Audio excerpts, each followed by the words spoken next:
Mesdemoiselles et messieurs, merci d'être nombreux à nous regarder, mais également à nous écouter à travers ces nouveaux numéros de votre magazine d'entretien Talk Hebdo qui reçoit chaque semaine des experts dans différents domaines. Nous parlons de la santé, la politique, la justice, l'économie.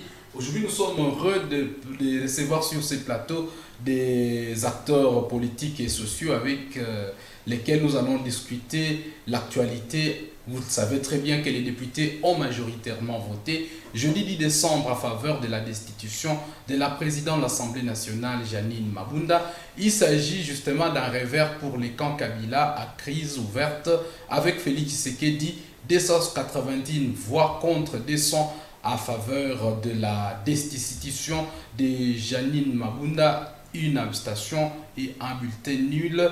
La plénière était présidée par Christophe Mbosso Ngodia, il est doyen du bureau d'âge, et Joseph Kabila qui perd une bataille importante avec cette chute du bureau de l'Assemblée nationale. Le FCC, il faut le rappeler, revendiquait jusqu'au vote une majorité de plus de 300 députés sur 500 depuis les élections de 2018. Muet jusqu'à présent, Joseph Kabila dispose encore d'une vaste majorité au Sénat, dont il est d'ailleurs membre. Pour en parler, je suis avec Claude Mouindo Senguigna. Tu es le bienvenu, Claude, tu es de Moto TV. Merci, c'est un plaisir d'être encore une fois là pour échanger sur cette question qui fait la de l'actualité. Georges Kisando Sokomeka, je suis de la voix de l'UCG à la présentation du nouveau numéro de Talk Hebdo. Professeur Mouindo Mwanda, bonjour. Bonjour à tous les téléspectateurs. Vous êtes politologue, enseignant dans plusieurs universités de la région. Vous enseignez les cours de relations internationales, mais également les cours en faculté des sciences politiques. Je suis avec Maître Mboussa Mouatikani. Bonjour Maître. Bonjour monsieur, merci de m'avoir invité à ce plateau. Nous sommes heureux de vous recevoir sur ces plateaux de Moto TV pour discuter des implications juridiques en fait de tout ce qu'il y a comme reconfiguration de la scène politique en République démocratique du Congo. Monsieur Magnoro, bonjour. Bonjour Monsieur Georges, bonjour à tous les téléspectateurs de la Moto TV. Vous êtes acteur politique et nous disons merci de votre présence au studio pour analyser cette actualité et les implications que cela devrait avoir sur votre courant politique, c'est l'EMS. Oui, l'EMS, le mouvement social, je suis membre cadre en ville de Butembo. Voilà, merci beaucoup. Professeur Mouindo Mwanda, Joseph Kabila, en mauvaise posture face à son allié. Hein. Jusque hier, ils sont des enfin, peut-être hier, ils sont encore des alliés. Qu'est-ce que cela reflète en fait? C'est que les urnes ont tranché en faveur de Tshisekedi. Est-ce que c'est une bataille gagnée pour Tshisekedi ou la marche elle est encore très longue? Alors, il y a lieu de dire qu'il y a une marche vers le rééquilibrage des forces par rapport au point de départ. Et juste après les élections, la force était clairement du côté du FCC et au fur et à mesure, son partenaire a commencé à grignoter peu à peu sur ce qu'il conservait, et notamment lorsqu'il a grignoté sur du côté de la Cour constitutionnelle, en réussissant à y faire entrer ses juges, c'était déjà ça.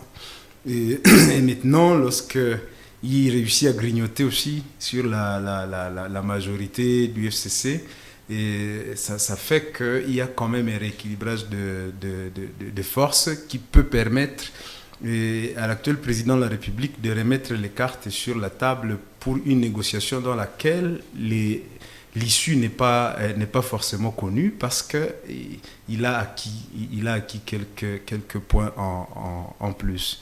Et néanmoins, il faut quand même constater que Mabunda est tombé, mais Atambwe Mwamba qui devrait aussi tomber pour que il faudrait que le président grignote aussi de ce côté-là pour s'attendre à ce que les choses changent radicalement.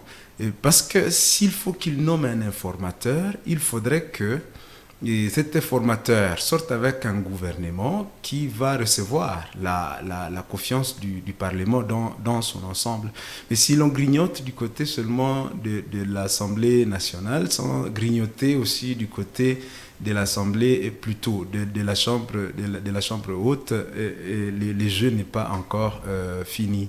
À côté de cela, il faut considérer que les raisons pour lesquelles certains députés du FCC ont dû se joindre aux autres pour voter contre Mabunda. Il y a certains qui évoquent l'arrogance du PPRD au sein du FCC Cash, mais il y en a d'autres aussi qui évoquent le fait que Mabunda ne payait pas les députés en temps, c'était en plusieurs tranches. Alors, si la deuxième hypothèse venait à se confirmer, que se passera-t-il? Il se passera que Mabunda est tombé juste parce qu'il ne payait pas à temps les députés. Et alors, là, il peut se faire que la majorité du FCC soit encore là pour d'autres questions. Si ce qu'il y a eu comme résultat, c'est un vote sanction contre une présidente de l'Assemblée pour sa mégestion, il peut se faire aussi que ces majorités vont devoir se reconfigurer lorsqu'il va falloir accorder la confiance au gouvernement qui va en sortir. Au stade actuel, ces votes-là peut-il avoir comme implication la démission du Premier ministre? Ou carrément, il faut encore passer à un autre exercice afin de soumettre le Premier ministre à un autre vote? Bon, à part une précision qu'il faut donner, sur plusieurs plans, le droit est allé en congé, c'est vraiment une bataille purement politique. Et le fait que Mabunda a quitté, c'est pas ce qui va amener à la démission du Premier ministre comme tel. Et ce qui va amener à la démission du Premier ministre, c'est l'annonce du président de la République de nommer un informateur. Et c'est ce qu'on attend. Et cet informateur commence à avoir la tâche facile parce que apparemment, à l'Assemblée nationale, il y a déjà une majorité qu'on peut identifier comme une majorité de l'Union sacrée, pourvu qu'il ne se soit pas agi d'une majorité ponctuelle, que tout ce qu'ils ont fait ne soit en rien le reflet de ce que certains ont appelé le sursaut patriotique. Si ce qu'ils ont fait, c'est juste une sanction à l'égard de la personne de Mabunda à cause de la manière dont elle gère l'Assemblée, il va se faire que sur d'autres questions, on peut ne pas identifier encore cette majorité. C'est la raison pour laquelle, si cette majorité n'est pas identifiée, pour d'autres questions à venir, il va se faire que l'informateur risquera toujours d'avoir des sérieux problèmes. Et c'est pour cela que je disais que le second test va être celui de tenter au niveau du Sénat, si de ce côté-là aussi ça fonctionne. Et si ça fonctionne de ce côté-là, alors il faut mettre en place effectivement un informateur, je dis toujours en dehors des règles juridiques, parce que si on les suivait dans ce contexte, ça serait compliqué. Et alors, dès qu'un informateur est nommé, d'abord, il faudra qu'on essaie de voir de qui est-ce qu'il s'agira. Et une fois qu'on saura de qui est-ce qu'il s'agira, cela risquerait encore de faire bouger un peu les cartes. Et dès qu'on saura de qui il s'agira, il pourra identifier une majorité, sur base de quel mécanisme on ne sait pas encore, mais il se fera que le test vraiment fondamental du bon grignotage qui va mettre le président de la République dans les conditions d'atteindre son projet de déboulonnage, comme il l'appelait lui-même, ça sera nommer un Premier ministre et que ce Premier ministre ait un gouvernement qui va avoir la confiance des chambres. Avant d'en arriver là, il ne faut pas trop se prononcer. Je crois qu'on va revenir sur ces scénarios.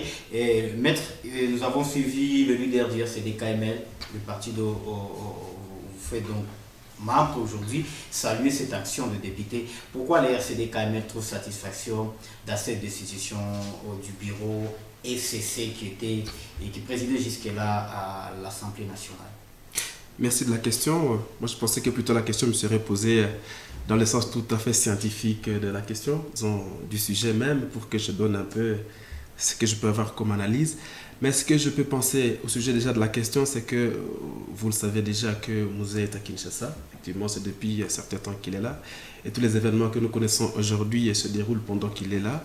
Donc, il n'y a rien de doute que l'RCD-KML se retrouve effectivement comme partie prenante de ce qui est en train de se dérouler sur le plan politique de notre pays et que cela soit l'objet de joie parce que les vues plus ou moins des acteurs ont été concrétisées, je dirais, par les résultats qui sont notamment à la destitution de Mme Mabunda du perchoir en fait, de l'Assemblée nationale.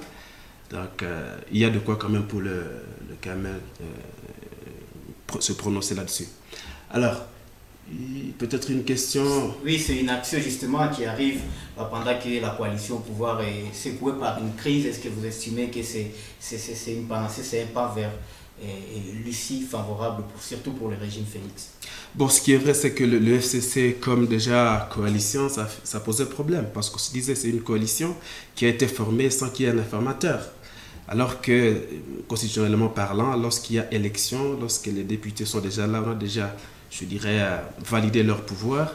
On doit maintenant vérifier quel est le parti politique ou le regroupement politique qui a eu plus de députés, parce que la majorité absolue au Parlement, c'est une notion, je dirais, numérique.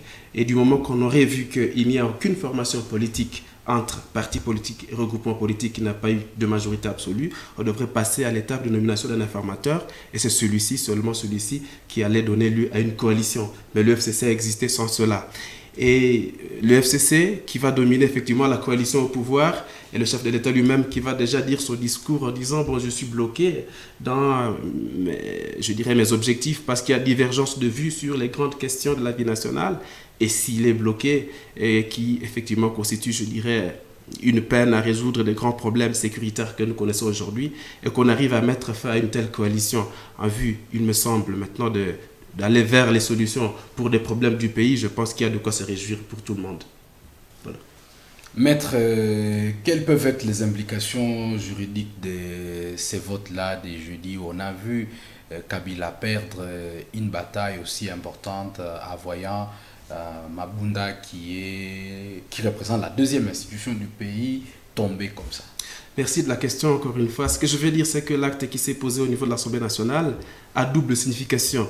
Un acte politique du point de vue objectif. Qu'est-ce que l'on vise? Le départ de Mabunda. Pourquoi? Il faut déjà y répondre, c'est que cela vient à la suite du discours du chef de l'État lorsqu'au final il décide qu'il va nommer un informateur. Alors déjà, les députés devraient voir comment donner un terrain facile à la tâche de cet informateur en faisant déjà, je dirais, en montrant déjà que la majorité dont se targue le FCC ne l'a plus, parce que déjà le bureau qui est majoritairement composé du FCC vient de partir, en commençant par la présidente. Alors, sur le plan juridique, il faut déjà le dire, c'est que ça a été conformément au règlement de l'intérieur de l'Assemblée nationale. Et il se fait que les députés n'ont plus eu la confiance du bureau de Mabunda et ils sont passés par une pétition qui a recueilli le nombre de signatures qui était suffisant pour qu'effectivement on en arrive maintenant au vote, même à la discussion de ces pétitions et au vote. Et le vote lui-même qui va recueillir la majorité des voix des membres qui ont voté avec tout le quorum qui a été respecté. Donc sur le plan juridique, les règles ont été suivies, les règles du règlement de l'intérieur. En dépit de tout ce qu'il y a eu comme affront entre les deux cas, parce qu'on a compris qu'il y avait une sorte de forcing, il y a eu même bagarre à l'hémicycle. Bon, ce que je dois dire, c'est que déjà, je vous ai dit que c'est un acte politique avec des intérêts politiques et les hommes étant des hommes, ils se surchauffent devant les intérêts. Et cela s'observe dans beaucoup de parlements au niveau mondial, ce n'est pas seulement RDC, mais ce n'est pas ce qui peut intéresser, c'est seulement la procédure qui a été suivie et les résultats qui sont là. Et la signification politique effectivement de l'acte, c'est qu'on avait besoin du départ du bureau Mabunda, et cela à un moment précis où le président de la République venait de prononcer son discours, à l'issue duquel il a promis nommer un informateur. Il fallait baliser déjà la route pour la tâche qui sera confiée à cet informateur en écartant le bureau qui se réclamait encore vraiment le porte-étendard du FCC. Mais nous avons suivi, permettez, maître, de revenir toujours vers vous, nous avons suivi certains cadres de l'IDPS indiqué déjà qu'il n'y aura ni coalition ni cohabitation. Si on interroge les textes de loi, si on interroge les différents principes, quels seront les clichés de cette future collaboration d'après vous? Collaboration entre qui? Déjà, je dois dire que le gouvernement, c'est une fille de la majorité parlementaire. Alors, du moment que l'UDPS n'a pas cette majorité parlementaire, et du moment que personne parmi les formations politiques n'a cette majorité parlementaire, eh bien, ce qui va se faire, c'est que l'informateur va venir maintenant dans le jeu lorsqu'il sera nommé pour identifier cette majorité qui va constituer une coalition et qui va diriger. Donc, cette coalition, on doit le comprendre, elle va être constituée selon la vision du chef de l'État. Et on va du coup comprendre que si cette coalition a la même vision que celle du chef de l'État, il va s'installer au pouvoir une coalition dont fait partie le président, et cela va s'appeler une cohérence de la majorité, je pourrais dire. Et cohabitation, il n'en sera plus question à ce moment-là, parce que c'est cette majorité-là, parlementaire, qui est acquise, voulais-je dire, au chef de l'État, qui va donner lieu à un gouvernement qui également sera acquis, je dirais, aux idées, ou je dirais aux projets que le chef de l'État porte dans sa tête pour le pays. On va assister, je pourrais dire, à une cohérence de la majorité. Mais il y a également certains membres du FCC qui maintenant certains députés estimant qu'il y aura dans cette nouvelle configuration le risque de perdre des mandats, le risque, quelle va être la suite? Ce que je peux dire déjà, c'est que cette coalition qui va être constituée, parce qu'il en s'agira, je pense bien, dans les jours à venir, c'est une coalition qui aura comme membres des partis politiques et des regroupements politiques. Alors, il va se faire comme déjà ça s'est indiqué, c'est que il y a des regroupements politiques et des partis politiques qui pourtant étaient au sein du FCC, mais qui ont voté pour la pétition, qui sont maintenant prêts à partir comme parti politique et regroupement politique. Alors, lorsqu'un regroupement politique part et un parti politique part, là, il n'est plus question d'un député qui pourra perdre son mandat, parce que le député ne peut perdre son mandat que si lui-même délibérément quitte la formation, le parti politique dans lequel il a obtenu ce mandat-là. Donc on ne va pas assister, je dirais, à la perte de mandat pour les députés, parce qu'il ne s'agira pas de députés qui vont partir au compte de cette coalition qui sera formée, plutôt il s'agira de partis politiques et de regroupements politiques qui vont se coaliser. C'est un combat que vous avez toujours voulu au sein du mouvement social depuis longtemps. Bien sûr, c'est un combat que nous avons toujours voulu observer au sein du mouvement social depuis bien longtemps. Et je crois qu'aujourd'hui, une lueur d'espoir se présente pour le peuple congolais tout entier lorsqu'on observe comment le FCC qui s'est réclamé avoir une majorité écrasante au Parlement, aujourd'hui, je dirais, mise à l'écart par ces votes des députés qui ont été pour la plupart, donc pour la majorité, cohérents avec bien sûr leur vote, qui ont donc voulu que Mabunda soit déchu avec les suffrages qu'on a observés donc au Parlement. On croit que maintenant on va sur on est engagé sur une très belle voie pour qu'on puisse arriver aux solutions, je dirais, salutaires pour cette République.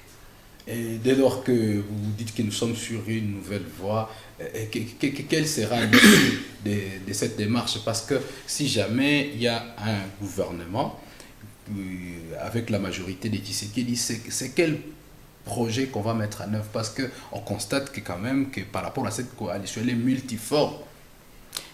Oui, je dirais, M. Georges, que nous avons été dans l'impasse tous ensemble de voir les propositions, les projets, les initiatives du président Félix Tshisekedi être entravées par le camp Kabila, donc son allié. Bon, parce que Kabila continue à être l'allié de Tshisekedi jusqu'à présent. On ne va pas dire que M. Tshisekedi s'est désolidarisé de Kabila avec cette élection contre, bien sûr, le bureau de Mabunda. Mais aujourd'hui, on comprend que Tshisekedi est encore avec Kabila, surtout avec le pacte qu'ils ont signé. Mais malgré ces pactes-là, on voit que Tshisekedi a cette volonté-là d'engager le peuple congolais, d'engager la République démocratique du Congo sur une nouvelle voie. Et donc, la voie de voir ces projets être réalisés et non plus être bloqués comme avant par son allié du FCC, Joseph Kabila. J'avais une question au concert, on va encore dire, mais c'est le concert, nous avons vu hier dans l'un de ces rares tweets, il faut le dire, les rares tweets du mois de décembre, parce qu'il ne communique pratiquement plus, et Julien Paluku, qui est l'aide montable de la région, du Grand Nord, s'il faut le dire ainsi. Il a parlé de la vitalité de la démocratie, il a indiqué que ça fait partie des enseignements politiques, cet événement qui s'est passé à Kinshasa. Est-ce que vraiment il y a des leçons politiques à tirer de ce qui s'est passé à Kinshasa? Peut-être que je peux lire l'étude de Justement, Julien Paluku, la vitalité de la démocratie en RDC depuis 1990, en passant par l'alternance de 2019 et la situation de 2020, est une série d'enseignements politiques. Les temps n'étant pas notre allié, il est temps pour les gouvernements de tirer toutes les conséquences politiques qui s'imposent. Y a-t-il des enseignements politiques à Et il faut retenir dans ce qu'il a dit là, et c'est vrai, qu'en République démocratique du Congo, comme en Afrique en général, nous sommes encore dans une phase d'apprentissage. Et apprentissage à tous les niveaux. Vous voyez, lorsqu'on parle de démocratie, il ne s'agit que de la question de régime, c'est-à-dire des relations entre la communauté et l'autorité. Et il y a aussi un autre exercice que nous sommes en train de faire, et c'est celui d'accepter l'État.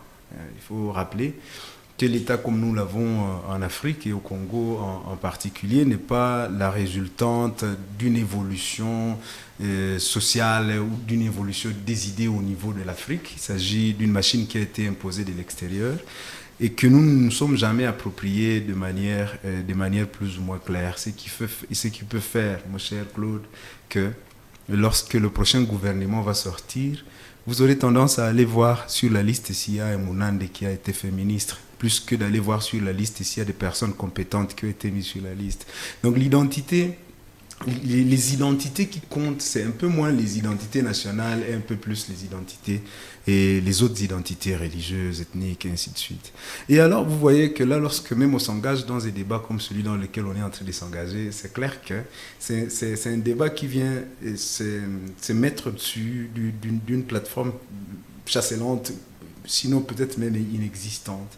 Donc lorsque on dit maintenant on va lancer ce pays sur un nouveau chemin alors qu'il n'existait pas, vous captez un peu. Et alors il y a des séries de... Le chemin de l'union sacrée qui va nous conduire vers le changement. Nous qui? Le peuple congolais. Voilà, bravo. Et alors, ce peuple congolais existe-t-il? Évidemment, je parle comme scientifique. Ce peuple congolais existe-t-il?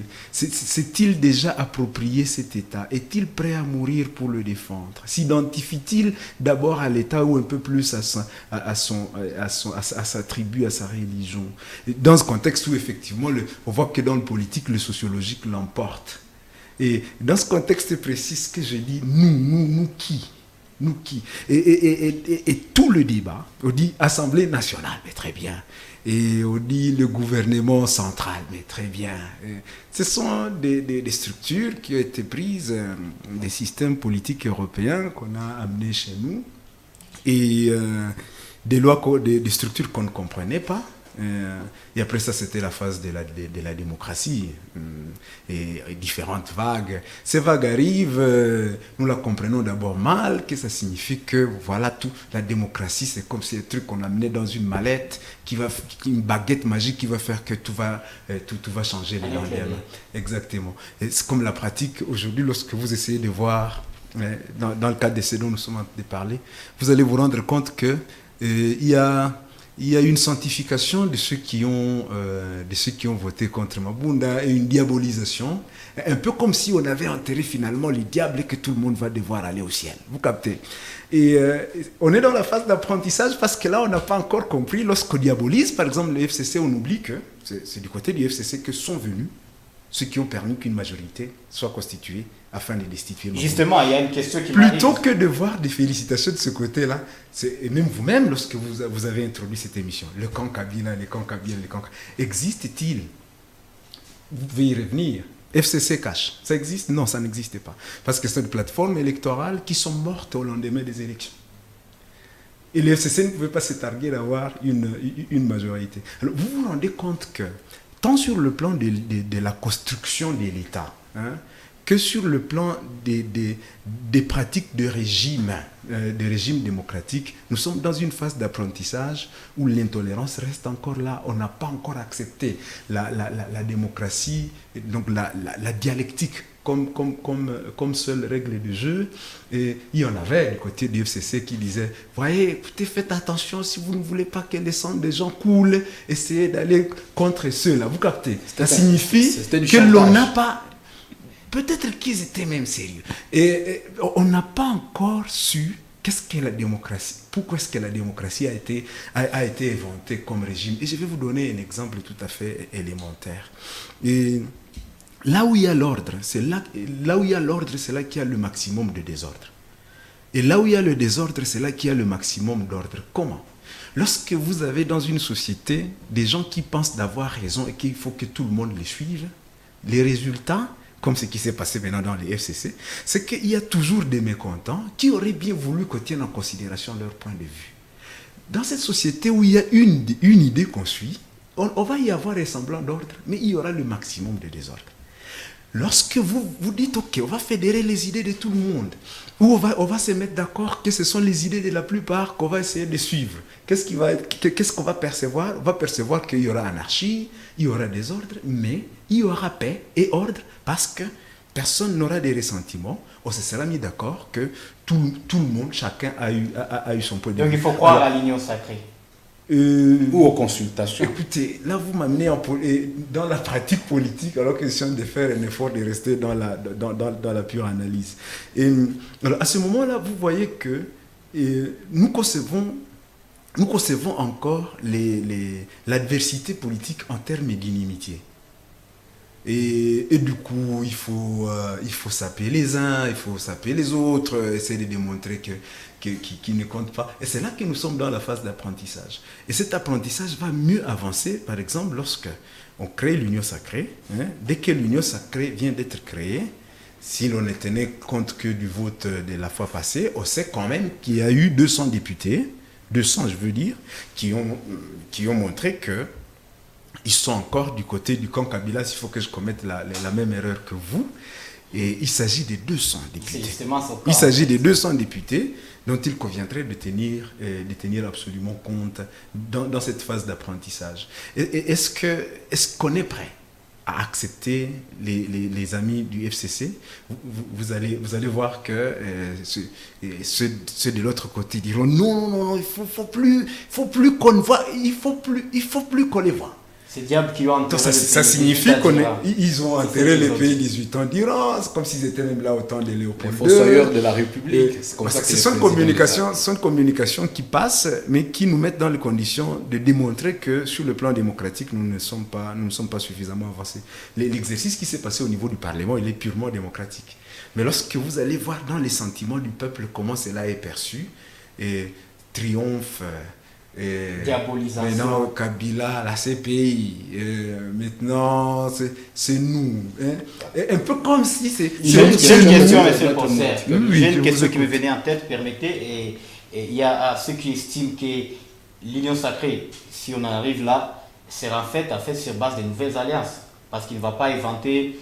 il ne va pas créer des nouveaux députés. Ce sont les mêmes députés qui sont ici, comme vous l'avez dit, du FCC, de CACH ou même de la Mouka, qui vont faire partie de cette union. Alors ne craignez-vous pas que ces nouvelles alliances, ces nouveaux engagements puissent amener la République au blocage qu'on a connu avec le FCC qui a été fondé sur base des engagements? C'est là effectivement le problème.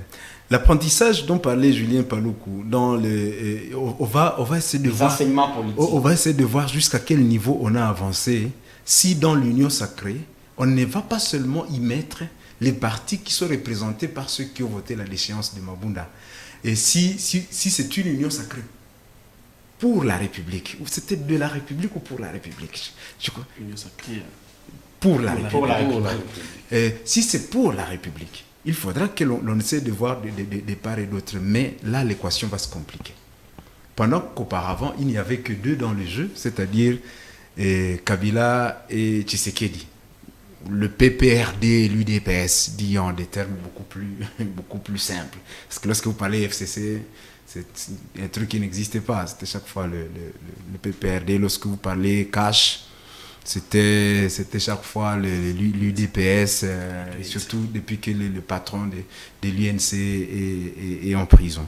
Et alors, ce qui va se créer comme problème, c'est la multiplication du nombre de personnes invitées à table. Et là où il y a 2 personnes, il y a moins de bruit que là où il y en a 10.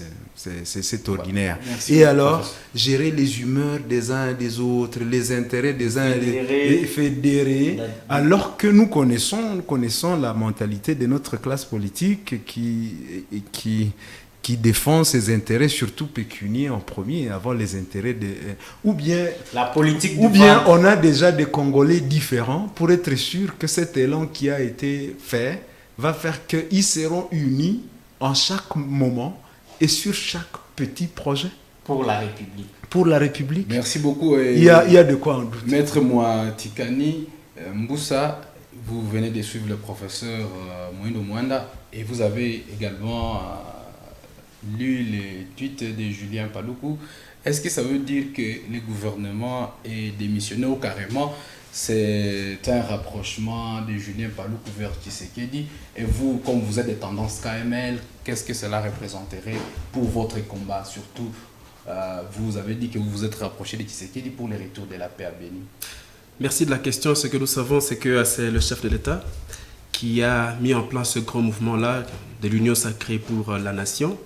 Alors c'est encore lui qui a cette latitude de savoir avec qui il va travailler, et cela beaucoup plus à travers l'informateur qu'il va nommer, parce que celui-ci, après avoir identifié la majorité dont le chef de l'État a besoin, il fera rapport à celui-ci pour que le chef de l'État consulte cette majorité déjà constituée au profit de la nomination du Premier ministre pour que celui-ci constitue le gouvernement. Donc ça, c'est une question qui va revenir beaucoup plus au chef de l'État et le Premier ministre qu'il pourra nommer, on ne sait pas. Déjà, nous, avoir ce pouvoir de nous y prononcer. Alors, autre chose que je puisse dire, c'est que cette union sacrée, grâce à elle, certaines questions, effectivement, vont trouver solution. Peut-être que d'autres n'en trouveront pas. Parce que déjà, moi, je saute à un problème. Beaucoup de tendances doctrinales qui vont se mettre ensemble, parce que du côté des uns, on peut voir qu'il y a certains libéralismes, donc des libéraux. Du côté des autres, on va voir qu'ils sont socialistes, donc comme du DPS. Est-ce que cela pourra converger? Est-ce qu'ils pourront faire bon ménage, comme j'ai l'habitude de le dire? Bon, qu'à cela ne tienne, on peut trouver que certains problèmes puissent trouver solution, parce que ça trouve la convergence de point de vue de tout le monde, des questions sécuritaires par exemple. Et c'est une occasion pour le chef de l'État de ne plus dire, par exemple, au peuple congolais que si je ne fais pas ceci, c'est parce que je connais des blocages. Plus question de ça, parce que la majorité qui va venir, elle lui sera acquise, et c'est avec celle-là qu'il va travailler dans une cohérence de majorité. Donc ces points de vue, ces objectifs, on pense qu'ils seront servis, et cela au profit, je dirais, de la sécurisation du territoire national, en commençant par les points les plus chauds, les massacres de Béni, ville et territoire, en province de l'Ituri, au sud Kivu. Si des problèmes comme ceux-là qui sont vraiment de grande importance pour notre pays à ce jour ne trouvent pas solution à travers cette union sacrée qui va être mise en place, là le chef de l'État n'aura plus d'excuses. Bon, Julien qui vient, donc vous comprenez qu'il y a risque des alliances contre nature. Il y a risque d'arriver contre nature. Alors, on va faire avec, pourvu que sur certaines questions comme la sécurité, en tout cas, on trouve des solutions à travers cette union sacrée. Je ne vois pas une seule personne qui soit contre la sécurité du pays, à moins de certaines volontés qui étaient peut-être cachées et qu'on a pu mettre un peu en dehors à travers cette nouvelle mise en place qui est en train de se dessiner au fur et à mesure. Le Premier ministre peut-il démissionner volontairement? Ou va-t-il aussi attendre qu'il y ait un autre vote? Parce que le prof Mwanda a parlé d'un vote peut-être circonstanciel, un mécontentement des députés, un règlement des comptes, parce que Janine Mabunda apparemment ne payait pas les députés à temps. Bon, la démission, c'est déjà un acte volontaire, sauf que sur le plan politique, il y a toujours des poussées vers la démission. Mais ces poussées-là, le droit ne les voit pas. Mais parce que dernièrement, après la rencontre de Tshisekedi et Ilunkamba, qu'est-ce que lui il a dit? J'ai le regardé dans les yeux et j'ai répondu que je ne démissionne pas.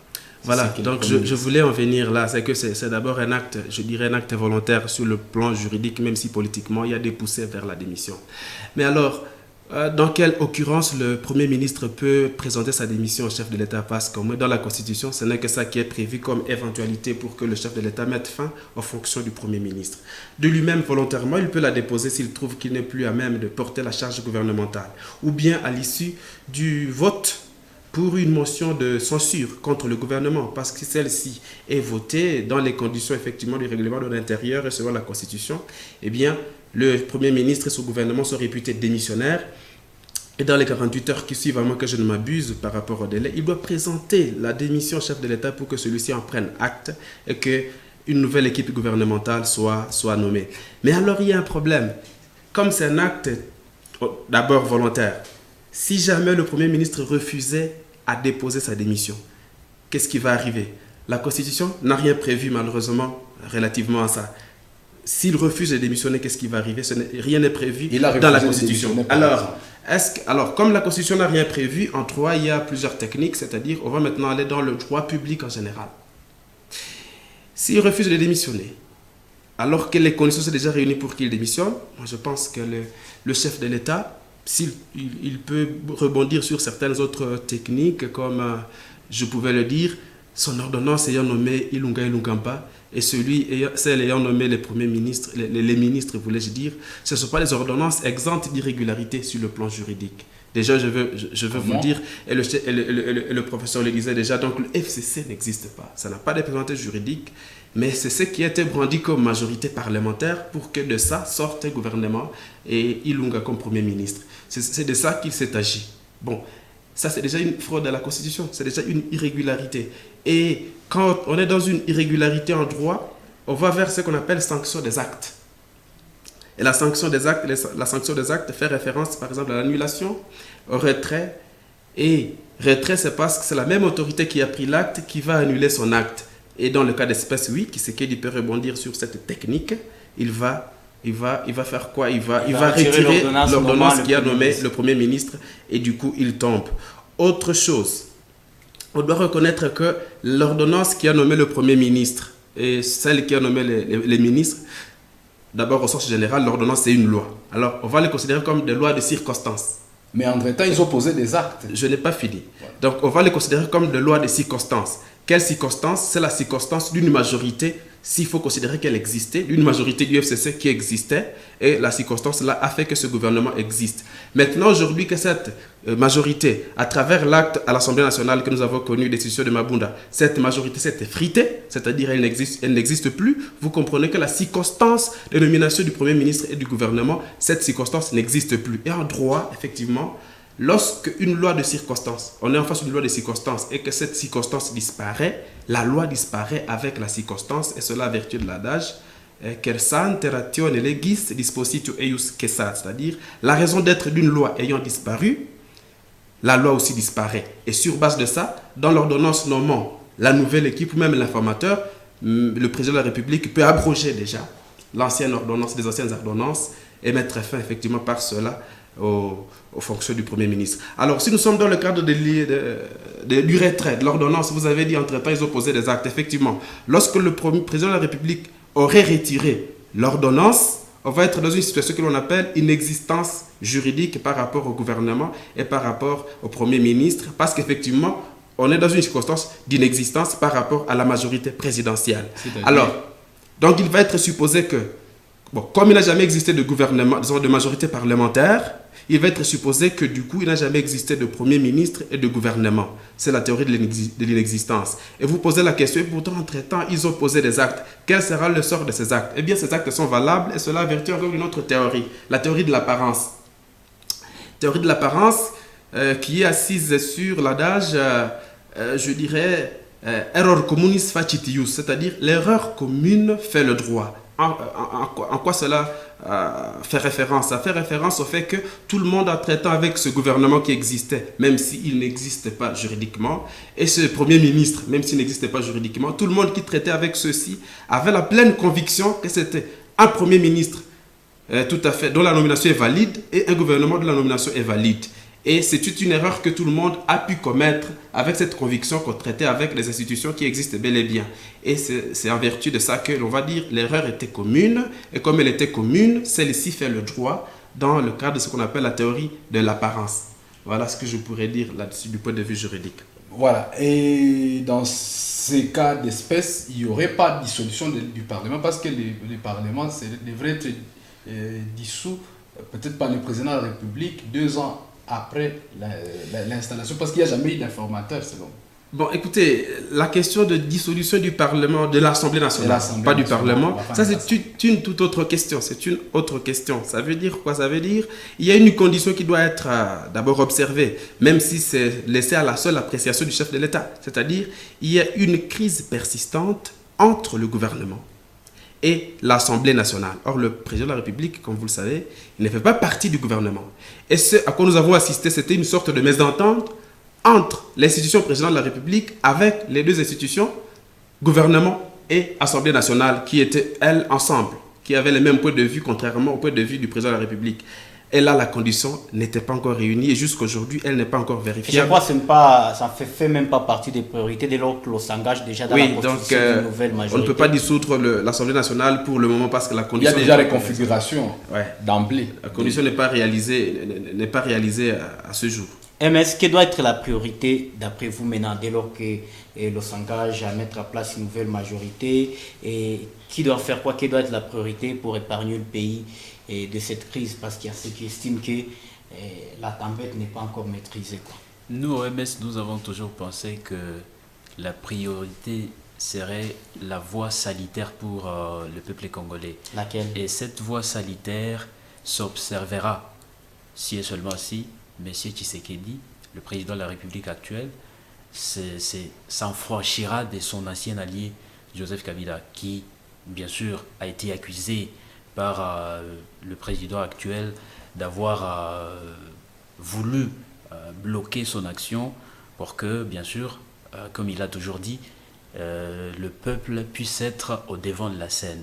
Alors pour nous souhaitons que prochainement, alors si nouvel informateur il y a, que bien sûr on puisse tenir compte de ces peuples congolais qui a longtemps été meurtris, surtout à l'est du pays, tel que mon co-débatteur l'a dit, surtout à l'est du pays, à Bunia, à Beni, à Lubero et également à Goma actuellement.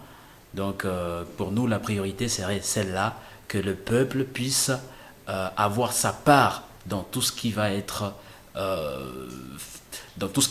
observé sur la scène politique actuelle en République démocratique du Congo. Faut-il reconduire les mêmes animateurs à la tête de beaucoup d'institutions, je parle des entreprises publiques, ou faudrait-il venir avec du son nouveau? Parce que lorsqu'on essaie de voir, tel que Claude l'a dit, ce sont les mêmes députés, c'est la même classe politique. Que faut-il faire? Moi, je pense que et comme membre du MS, je pense que on pouvait premièrement tenir compte des compétences, parce que l'une des difficultés qui ronge ces pays, c'est aussi prendre les gens qui ne sont pas compétents pour les tâches pour lesquelles ils sont pris. Voilà, c'est donc la plus grande difficulté que nous avons. Le professeur Mwanda a souligné que prochainement, on pourra, comme habitants des Butembo, voir si il y a Emounande qui a été nommé parmi les membres du gouvernement. Alors, donc, moi je pense que si nous allons dans la même logique que celle du professeur Mwanda, il faudra bien tenir compte des compétences et non pas mettre des idées tellement partisanes pour dire bon, s'il n'y a pas Emounande qui est nommé comme ministre, alors nous n'avons pas notre part dans le gouvernement. Si on a même un Kassaïen, même un Moulouba, même un Katangais, même s'il est compétent pour la tâche qui lui a été confiée, nous pensons que bon, les choses pourront bien évoluer. Et bien sûr, il faudra que les gens qui vont être nommés dans ces gouvernements puissent travailler pour la cause nationale. Nous avons vu des gens dans ces pays qui ont été nommés, malheureusement, qui ont servi leur parti, seulement leur parti. Et c'est ça le malheur que nous décrions pour cette République démocratique du Congo, malheureusement qui continue jusqu'à ces moments. Si vous êtes plébiscité par votre parti, allez-vous refuser? Plébiscité, bon, je crois que c'est une question qui vient à pied, mais je crois plébisciter, bon, il faudra d'abord... Parce qu'il y a beaucoup de tweets après justement après la décision de Mabunda, il y a beaucoup de tweets, j'ai vu sur la twittosphère, on a salué l'action de Moïndo Nzangi, on l'a louangé, et vous personnellement, si vous êtes par exemple plébiscité, parce que vous êtes du MS, vous soutenez Nzangi, vous allez refuser. Oui.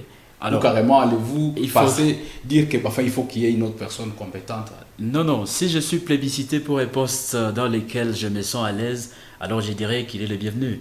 Mais si je suis plébiscité dans un poste où je trouve que je n'aurai pas les mêmes compétences, les bonnes compétences pour que le peuple congolais trouve une voie sanitaire, je crois que je pourrais carrément, au nom du patriotisme, dire que bon, ces postes, vous pouvez bien sûr nous les confier, et puis bon, mais d'abord que ces postes-là soient confiés à quelqu'un de plus compétent. Merci, monsieur le professeur. Et si nous avons suivi tous les discours du président Félix Tshisekedi, peut-être sa conclusion. Et justement, ça va peut-être aussi être sa dernière prise de parole. Il a énuméré un certain nombre de mesures, des propositions qui lui ont été adressées par les personnes consultées. Et si on met en place une nouvelle majorité ou un nouveau gouvernement, il n'aura que 3 ans pour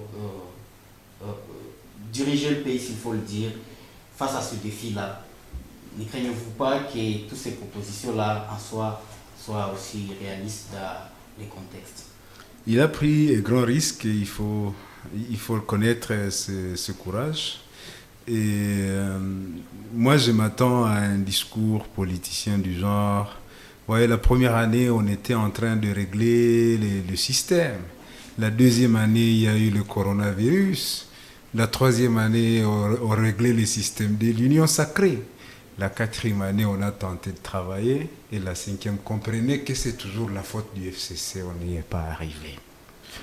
Parce qu'il reste encore un autre problème à devoir résoudre, c'est celui de cette différence entre la République de Kinshasa et la République de l'intérieur. Ce dont nous parlons ici, ça se passe à Kinshasa. C'est vrai que c'est là qu'il y a l'État central, mais qu'adviendra-t-il pour les gouverneurs du FCC, les parlements provinciaux qui sont aussi présidés par les amis? Va-t-on tout chambouler? Combien de temps cela va prendre? Bon, disons, pour être un peu plus simple, quand est-ce que Tambwe Mwamba va tomber? Quand est-ce qu'on va nommer les formateurs? Combien de temps va-t-il y mettre pour identifier la majorité? Et sur cette base, quand est-ce que... Évidemment, il y a des délais légaux. Et sur cette base, quand est-ce que le président va nommer le Premier ministre? Ok. Quand est-ce qu'on va organiser la séance où ce gouvernement va demander la confiance du peuple à travers ses élus? Le temps sera en train de passer. Antipas Mbusa Nyamwisi avait dit une chose très, très intelligente. Nous devrions courir pendant que les autres marchent, parce que nous avons déjà enregistré un grand retard.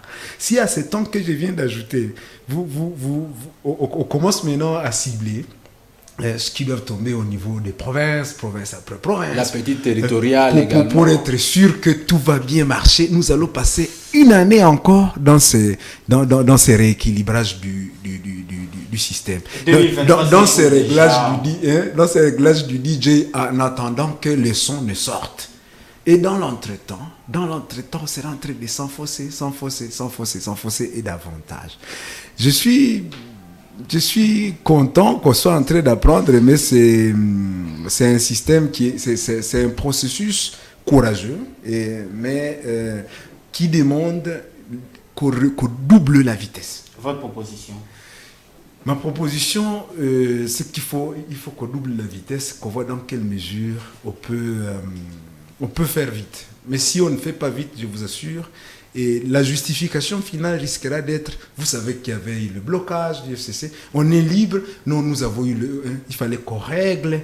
Dès qu'ils ont fini de régler, le son va commencer à sortir de cette machine lorsque l'année électorale sera déjà arrivée. Alors moi, je suggérerais tout simplement que si Mabunda est tombé et qu'on réussisse à nommer un Premier ministre et qu'on se renvoie du côté d'un dialogue, pas formel comme les dialogues budgétivores, qui vont faire que les gouvernements provinciaux ou les parlements provinciaux vont rester en place comme ils sont. Là, nous allons gagner beaucoup de temps. Mais si l'on dit on ne veut plus les FCC, nulle part on ne veut plus les voir, dans le sens pas de l'inimitié, on va perdre beaucoup de temps.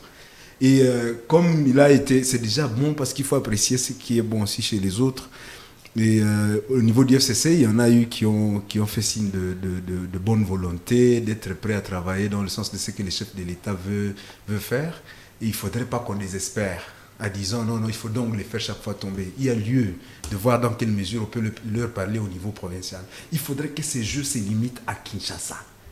Dès qu'il se sera limité à Kinshasa, on peut être sûr que nous allons gagner du temps. C'est là aussi que nous allons vérifier la bonne volonté de cette union sacrée. Si jamais le jeu était poussé dans le temps plus loin, ça signifie qu'on n'a pas écouté ce qu'un sage a dit, Antipas Mbusa Nyamwisi, en disant, les amis, pendant que les autres marchent, nous devrions courir parce qu'on a enregistré un très très grand retard. À mon avis, et c'est ça ma proposition, il faut que ces jeux finissent à Kin et qu'on essaie de laisser les assemblées provinciales, les gouvernements provinciaux sans trop les bousculer. On a cette bousculade est suffisante. Essayons maintenant de nous attendre. Voilà, Maître Mbusa Mwatikani, que faut-il faire afin, comme le souhaitent les profs, faire accélérer la machine, les trains? Bon, ce que je sais, c'est que lorsque le gouvernement est déjà là, il est institué, et généralement, il a 2 ans pour se mettre en place, pour s'installer, et c'est dans les 3 dernières années qu'il peut déjà être dans un intervalle de travail. Alors effectivement, dans le cas d'espèce, nous sommes dans les 2 ans là qui vont bientôt prendre fin. Et c'est, je dirais, ces nouvelles configurations ici qui sont en train de poindre à l'horizon, qui doivent être mises en place. On voudrait qu'il y ait de la vitesse, c'est le conseil, il y ait de la rapidité à la mise en place de cette nouvelle reconfiguration pour que le travail puisse déjà commencer, parce que déjà nous sommes dans le délai du travail, les 3 ans, les 3 dernières années, voulais-je dire. Bon, je pense, oui, c'est ça. Donc, au niveau provincial, on pourrait peut-être dire qu'il ne faut pas que le vent qui est à Kinshasa puisse déferler sur les institutions provinciales. Bon, oui, il me semble que cela puisse nous aider à gagner à temps. Simplement que l'on dise que ça ne soit pas sous le même vent que par exemple une assemblée puisse tomber, mais que ça soit une occurrence qui était propre à une telle... Qu'est-ce que je dis? Il ne faut pas que ça soit sous le même vent qu'un gouvernement provincial puisse tomber. Il faut que ça soit une occurrence tout à fait propre à cette province pour que tel gouvernement puisse tomber, comme déjà on en connaît, je pense. Dans l'actualité, on parle déjà de certaines provinces où un gouvernement provincial est parti, un gouverneur de province est parti. Bon, la rapidité. Oui, c'est le maniement, il me semble, voilà. Merci beaucoup. Monsieur Magnoro, que faire pour que les choses s'accélèrent? Alors, pour que les choses s'accélèrent, il faut que le président nomme un nouvel informateur pour que nous puissions ensemble voir cet informateur, identifier cette nouvelle majorité pour que nous puissions bien sûr atteindre ces solutions qui sont durables et que le peuple congolais attend impatiemment. Mesdames, Mesdemoiselles et Messieurs, vous étiez nombreux à suivre ces nouveaux numéros Talk Hebdo qui a eu l'honneur de recevoir dans ce studio de Moto TV Monsieur Claude Senghenya qui est mon confrère de Moto TV. Merci. C'était également un plaisir et l'honneur également. Voilà, nous étions avec le professeur Mouino Mwanda, il est analyste politique, il est également politologue. Merci professeur d'avoir accepté de vous associer aux autres. C'était un plaisir et merci aussi aux téléspectateurs. Maître Mbusa Mwatikani, merci pour votre apport sur l'analyse des implications sur le plan du droit, mais également vous êtes acteur politique tendance KML. C'est tout pour nous un honneur de vous recevoir. Merci de m'avoir reçu. C'était mon plaisir d'arriver ici et puis les spectateurs ont au tout droit de recevoir mes salutations. Merci, Monsieur Magnoro, merci d'avoir été là et votre ponctualité pour parler au nom de MS. Merci Monsieur Georges Kisando pour l'invitation et prochainement, je crois, je ne manquerai pas parmi les invités. Mais je vais pouvoir dire un mot de la fin. Dans cet état, la rhétorique doit céder place à l'action. Alors, si nous évoluons dans ce sens-là, de la rhétorique qui doit céder place à l'action, je crois que le peuple congolais aura sa part dans tout ce que nous faisons comme politiciens, comme politologues, comme juristes. Merci. Merci. C'est ce que les chiffres de l'État avaient dit. 2021, c'était une année de l'action. C'était 2020. 2020, c'était l'année de l'action que nous allons clôturer d'ici quelques jours. Nous étions vraiment heureux, Georges Kissando Sokomek, à la présentation de cette émission qui s'est tablée sur la décision de Janine Mabunda avec Joseph Kabila qui vient de perdre une bataille importante avec cette chute du bureau de l'Assemblée nationale. C'était un plaisir. Nous nous retrouvons très très prochainement sur la même fréquence.